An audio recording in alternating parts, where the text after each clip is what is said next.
আমি খুব কোনো রাজনৈতিক ভবিষ্যৎ দেখি না। আবার এটাও তো আমরা দেখছি যদি এর রাজনৈতিক ভবিষ্যৎ নাই থাকে তাহলে তাদের টুইটার অ্যাকাউন্ট কেন এরকম ভাবে হ্যাক হয়ে গেল। কিছুদিন আগে তুমি দেখলে যে নিট পরীক্ষার প্রশ্ন ফাঁস হয়ে গেল এবং এখনো পর্যন্ত আমি অন্তত 4 জনের আত্মহত্যার খবর পেয়েছি। এটা ভয়ঙ্কর ঘটনা, বিপজ্জনক ঘটনা। আমরা দেখছি যে এমপ্লয়মেন্টের অবস্থা এই দেশে মোটেই ভালো নয়। আমরা দেখছি ইন্ডিয়ান রুপি সেটা ক্রমশ দুর্বল হচ্ছে। কাজে সব মিলিয়ে ভারতের যে অর্থনৈতিক অবস্থা বা জেনজিদের যে নিরাপত্তা নিশ্চয়তা এটা কিন্তু খুব একটা নেই। যে দাবিগুলো এই আরশোলাদের পার্টি তুলে ধরেছে সেগুলো কিন্তু ভীষণ ইন্টারেস্টিং। ডিজিটাল দুনিয়ার ক্ষেত্রে ককরোচ জনতা পার্টি এরকম একটা ম্যাজিক্যাল মোমেন্ট তৈরি করেছে, কিন্তু আমি এর বাস্তবের মাটিতে এর কোনো সম্ভাবনা দেখি না। 15ই May chief justice of India Surya Kant তিনি একেবারে যুবক যুবতী, বিশেষ করে বেকার যুবক যুবতী সমাজের তাদেরকে প্যারাসাইট বা ককরোচের সঙ্গে তুলনা করেছিলেন এবং ঠিক তার পরের দিনই একটা নতুন দল খুলে যায় সোশ্যাল মিডিয়াতে, ককরোচ জনতা পার্টি। এই ককরোচ জনতা পার্টি কয়েকদিনে তাদের ফলোয়ার্স বা সাবস্ক্রাইবার্স গিয়ে দাঁড়িয়েছে প্রায় 20 মিলিয়নেরও বেশি, যেখানে ভারতের সবচেয়ে বড় দল, শাসক দল ভারতীয় জনতা পার্টি বিজেপি, যেখানে এখনো 10 মিলিয়নও ছুঁতে পারেনি। 8 মিলিয়নের কিছু বেশি তাদের এই মুহূর্তে ইনস্টাগ্রামে সাবস্ক্রাইবার আছে।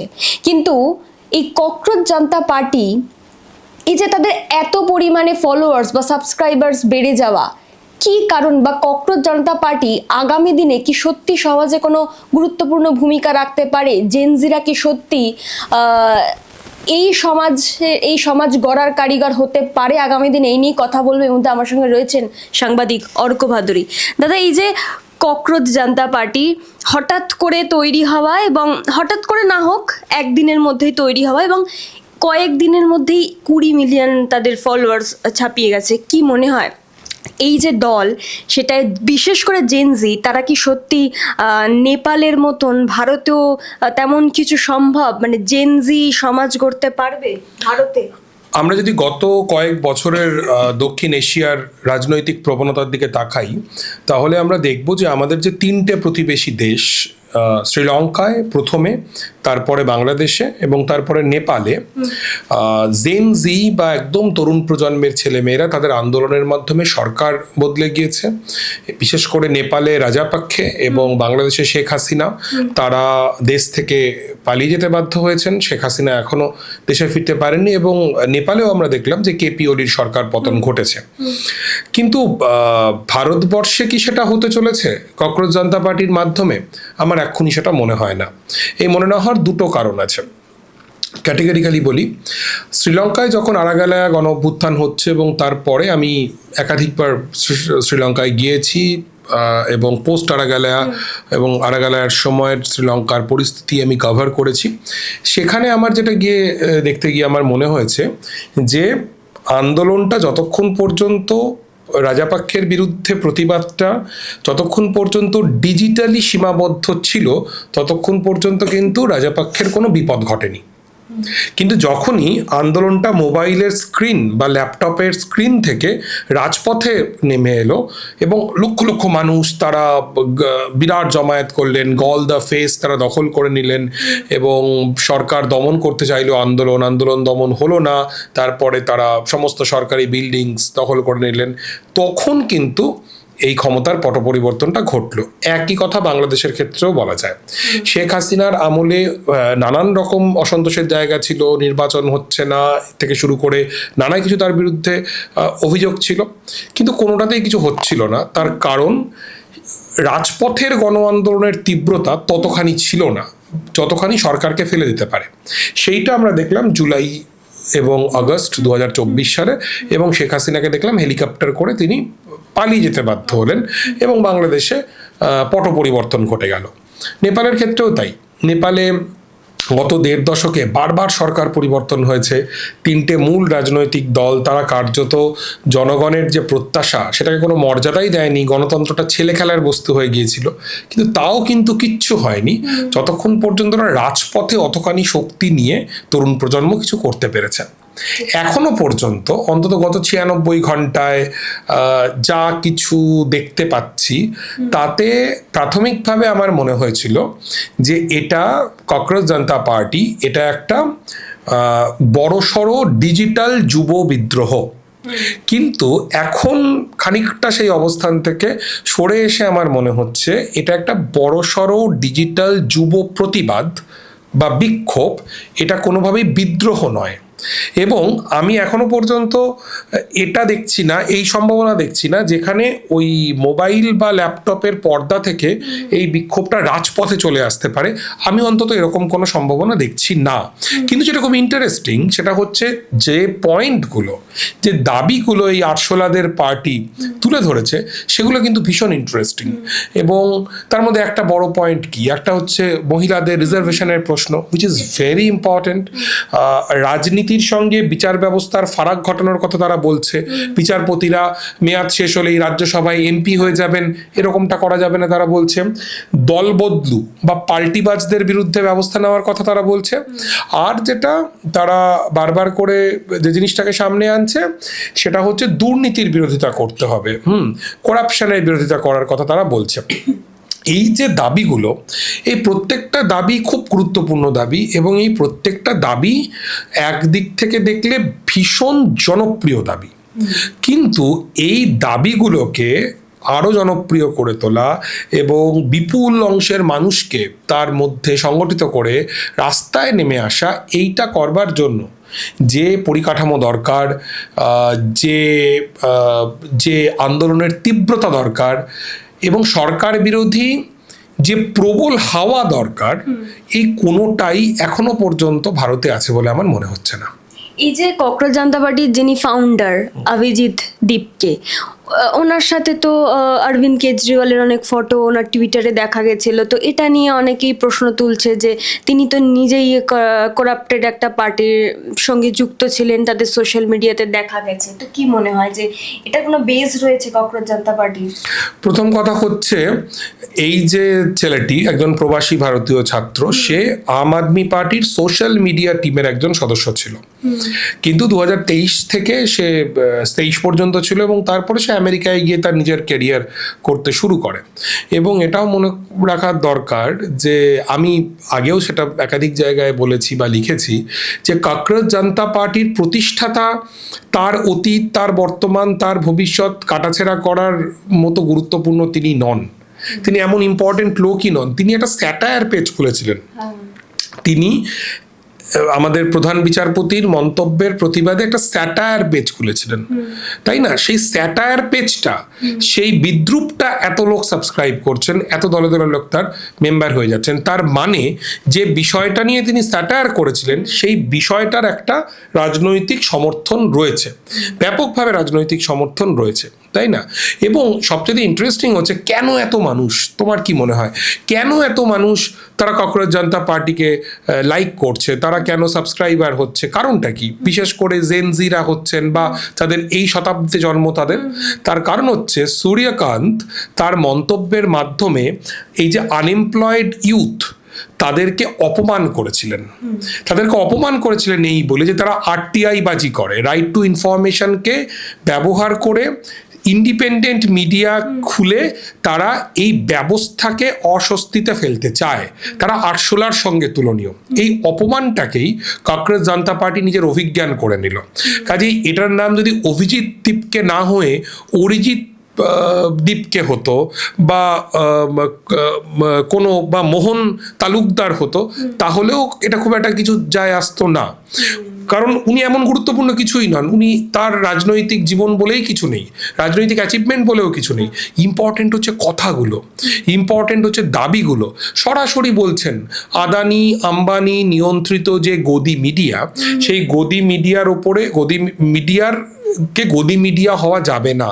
বলছেন গদি মিডিয়ার কর্ণধারদের ব্যাংক অ্যাকাউন্ট নিয়ে আমাদের নজরদারি করতে হবে। এই দাবিগুলো পপুলার, দাবিগুলো গুরুত্বপূর্ণ। আমি শেষ আরেকটা কথা বলবো, সেটা হচ্ছে যে এই ককরোচ জনতা পার্টি এটা বাস্তবের মাটিতে বিরাট কিছু করবে এমন সম্ভাবনা আমি দেখি না, একেবারেই দেখি না। কিন্তু যেটা খুব ইন্টারেস্টিং হচ্ছে, যদি এইটা বাস্তবের মাটিতে তার শাখা প্রশাখা বিস্তৃত হয়, পাঞ্জাবে বা দিল্লিতে কার ক্ষতি হবে সবচেয়ে বেশি? উত্তরটা কিন্তু আম আদমি পার্টি, তাই না? কারণ আম আদমি পার্টির যে ইউথ বেস, যে বিজেপি বিরোধী বেস, সেই বেসটাই তো ককরোচ জনতা পার্টির। কাজেই যারা এটাকে আম আদমি পার্টির প্রজেক্ট বলছেন, আমি তাদের সাথে একেবারেই একমত হতে পারছি না। এটা একটা স্যাটায়ার পেজ, জাস্ট ইতিহাসে এরকম প্রচুর ঘটনা দেখা গেছে। আরব বসন্ত যখন হয়েছে, একজন ফলওয়ালার ওপর আক্রমণকে কেন্দ্র করে দেশে দেশে আগুন জ্বলে গেছে। ওয়াল স্ট্রিট মুভমেন্ট, একটা দুটো ছোট ঘটনা এবং তারপরে অর্থনৈতিক সংকট, তার ভিত্তিতে মানুষ রাস্তায় নেমেছে। আমি উদাহরণ দিয়ে বলছি, অভয়ার যে আন্দোলন আমরা কিছুদিন আগে দেখলাম, এটা বলতে খুব খারাপ লাগে, কিন্তু আমাদের মতো দেশে, আমাদের মতো রাজ্যে ধর্ষণ, ধর্ষণ করে খুন, এমন তো কত ঘটনাই ঘটে, তাই না? তাহলে অভয়ার সময় এই বিস্ফোরণ কেন ঘটলো? নির্ভয়ার যখন ধর্ষণ খুনের ঘটনা ঘটেছিল, সেই সময় এমন বিস্ফোরণ কেন ঘটলো? এগুলো আসলে ম্যাজিক্যাল মোমেন্টস। এরকম কিছু কিছু অদ্ভুত ম্যাজিক্যাল মোমেন্টস তৈরি হয়, মানুষ যার সঙ্গে রিলেট করতে পারে। ডিজিটাল দুনিয়ার ক্ষেত্রে ককরোচ জনতা পার্টি এরকম একটা ম্যাজিক্যাল মোমেন্ট তৈরি করেছে, কিন্তু আমি এর বাস্তবের মাটিতে এর কোনো সম্ভাবনা দেখি না। এবং এই যে ককরোচ জনতা পার্টির টুইটার হ্যান্ডেল হ্যাক হয়ে যাওয়া, মানে যেটা তুমি বলছো যে এর বাস্তবের মাটিতে আসার তেমন কোনো সম্ভাবনা নেই, তো যারা রাজনীতি করছে ভারতীয় জনতা পার্টি বা বিজেপির, তারা তো নিশ্চয়টা বুঝতে পারছে, তারাও তো নিশ্চয়ই বুঝতে পারছে। তাহলে এই যে হ্যাক করা, এটা মানে মানে যেটা ককরোচ জনতা পার্টি তারা যেটা দাবি করছে যে বিজেপির তরফ থেকে হ্যাক করা হয়েছে, তাহলে মানে কি মনে হয়, সত্যি বিজেপি হ্যাক করেছে নাকি অন্য কোনোভাবে কিছু হওয়ার সম্ভাবনা রয়েছে? ভারতবর্ষে যারা কেন্দ্রীয় সরকারের সমালোচনা করেন, কোনো বড় প্রতিষ্ঠানই হোক, কোনো ব্যক্তি হোক, তাদের সোশ্যাল মিডিয়া অ্যাকাউন্ট কারা হ্যাক করে আমরা সবাই জানি, এবং সেইটা হ্যাক করার মতো পরিকাঠামো কাদের আছে এটা আমরা সবাই জানি। তো ককরোচ জনতা পার্টি মূলত মোদী সরকারের সমালোচনা করছেন, খুব স্বাভাবিক যে মোদী সরকারের ভক্তরাই তারা হ্যাক করবেন, তারা তাদের কাজ করেছেন, এটার মধ্যে কোনো সমস্যা নেই। কিন্তু প্রশ্নটা হলো, আমি কি স্ববিরোধিতে কথা বলছি? মানে একদিকে আমি বলছি যে ককরোচ জনতা পার্টির আমি খুব কোনো রাজনৈতিক ভবিষ্যৎ দেখি না, আবার এটাও তো আমরা দেখছি যদি এর রাজনৈতিক ভবিষ্যৎ নাই থাকে, তাহলে তাদের টুইটার অ্যাকাউন্ট কেন এরকমভাবে হ্যাক হয়ে গেল? আমি কি স্ববিরোধিতে কথা বলছি? আমার মতে স্ববিরোধী কথা বলছি না। তার কারণ, যদি তুমি দেখো নেপাল, শ্রীলঙ্কা, বাংলাদেশ, এগুলোর সঙ্গে ভারতের যে বর্তমান শাসক, সে একটা জায়গা থেকে স্বস্তি বোধ করার জায়গায় ছিল বা এখনো পর্যন্ত আছে, যে জেন জি বা তরুণ প্রজন্ম এখনো অনেকটা পর্যন্ত মোদি ম্যাজিকে মুগ্ধ। এবং বিজেপির যে সাম্প্রদায়িক রাজনীতি, যেটাকে বিভাজনের রাজনীতি আমরা অনেকে মনে করি, ধর্মের রাজনীতি, সাম্প্রদায়িক রাজনীতি, তার একটা বিরাট বাজার দর এখানে রয়েছে। কাজেই যে জেনজি দেশে দেশে সরকার উল্টে দিচ্ছে, সাধারণভাবে ভারতে তারা হচ্ছে সরকারের পক্ষে, সাধারণভাবে মোটের ওপরে বড় কোনো জেনজি আপরাইজিং আমরা দেখছি না। কিন্তু এই যে জেনজি এবং এই যে ডিজিটাল দুনিয়ায় সক্রিয় মধ্যবিত্ত, এটা হচ্ছে বিজেপির সবচেয়ে শক্তির জায়গা, সবচেয়ে কোর জায়গা। বিজেপি তার এই কোর জায়গায় সামান্যতম কোনো আশঙ্কাকেও জায়গা দিতে রাজি নয়, এমনকি সেটা স্যাটায়ারের মাধ্যমে হলো। সেই কারণেই আমরা যা কিছু দেখছি, আমার ধারণা ওদের অন্য যা কিছু আছে সব কিছুই ধীরে ধীরে শেষ হয়ে যাবে। কিন্তু যেটা ইন্টারেস্টিং, একটা ফল্ট লাইন কিন্তু স্পষ্ট হচ্ছে, যে মানুষ এই স্যাটায়ারের সঙ্গে, বিদ্রুপের সঙ্গে, মানুষ যুব প্রজন্মের একটা বড় অংশ তারা কিন্তু রিলেট করতে পারছেন। কিছুদিন আগে তুমি দেখলে যে নিট পরীক্ষার প্রশ্ন ফাঁস হয়ে গেল, এবং এখনো পর্যন্ত আমি অন্তত 4 জনের আত্মহত্যার খবর পেয়েছি। এটা ভয়ঙ্কর ঘটনা, বিপজ্জনক ঘটনা। আমরা দেখছি যে এমপ্লয়মেন্টের অবস্থা এই দেশে মোটেই ভালো নয়। আমরা দেখছি ইন্ডিয়ান রুপি সেটা ক্রমশ দুর্বল হচ্ছে। কাজে সব মিলিয়ে ভারতের যে অর্থনৈতিক অবস্থা বা জেনজিদের যে নিরাপত্তা নিশ্চয়তা, এটা কিন্তু খুব একটা নেই। কাজেই সেই জায়গা থেকে তাদের অ্যাংজাইটি রয়েছে, তাদের উদ্বেগ রয়েছে। ককরোচ জনতা পার্টির মাধ্যমে তারা একটা অ্যাভিনিউ পেল, যার মাধ্যমে তাদের সেই উদ্বেগ বা সেই রাগটার প্রকাশ করতে পারে। কিন্তু এটাকে রাজপথে নিয়ে আসার জন্য যে পরিমাণ ক্ষোভ দরকার, পরিকাঠামো দরকার, সংগঠন দরকার, আমি অন্তত সেরকম কিছু দেখছি না। তার মানে আগামী দিনে এটার কোনো সম্ভাবনা নেই, মানে নেপাল বা শ্রীলঙ্কার মতন তেমন কোনো ঘটনা ভারতে ঘটতে পারে না ককরোচ জনতা পার্টির হাত ধরে? প্রথমত, নেপাল, শ্রীলঙ্কা বা বাংলাদেশের সঙ্গে ভারতের একটা মৌলিক পার্থক্য রয়েছে। তুমি যদি এই 3টে দেশকে দেখো, দেখবে এই 3টে দেশই অনেক ছোট দেশ এবং মূলত একটি শহর কেন্দ্রিক দেশ। এখানে ঢাকা, ওখানে কাঠমান্ডু, খানিকটা পোখরা, আর এখানে হচ্ছে কলম্বো। কাজেই যদি এরকম কোনো গণ অভ্যুত্থান বা গণবিদ্রোহ হয় যেটা কলম্বোকে দখল দখল করে ফেলছে, ঢাকাকে দখল করে ফেলছে, বা ওখানে কাঠমান্ডুকে দখল করে ফেলছে, তাহলেই কিন্তু ওই দেশগুলোর শাসকের অবস্থা খারাপ হয়ে যায়। ভারত কিন্তু সেরকম দেশ নয়। ভারত একটা বিরাট দেশ, এর মধ্যে অনেক এথনিসিটি, অনেক জাতি, অনেক ধর্ম, অনেক কালচার, অনেকগুলো বড় শহর। তুমি দিল্লিতে এরকম একটা ব্যাপক গণবিক্ষোভ যদি সংগঠিত করো, যেটা ইন্ডিয়া এগেনস্ট করাপশন করেছিল কংগ্রেস আমলে, আন্না হাজারের আন্দোলন, যেখান থেকে আম আদমি পার্টি পরে তার উত্থান ঘটলো, এখন অনেকে বলেন সেখানে পেছনে সংঘ পরিবারের ব্যাকিং ছিল, কিন্তু তখনও তুমি যদি দেখো যে মুম্বাইতে সেরকম কিছু হয়নি, চেন্নাইতে কিছু হয়নি, কলকাতাতে এরকম প্রচুর। কাজেই আমি প্রথমত মনেই করি না ভারতের মতো দেশে নেপাল, বাংলাদেশ, শ্রীলঙ্কার মতো কোনো আপরাইজিং হতে পারে। আর দ্বিতীয়ত, যদি কখনো এই ধরনের গণঅভ্যুত্থান হয়েও থাকে, সেটা রাজপথে করতে হবে।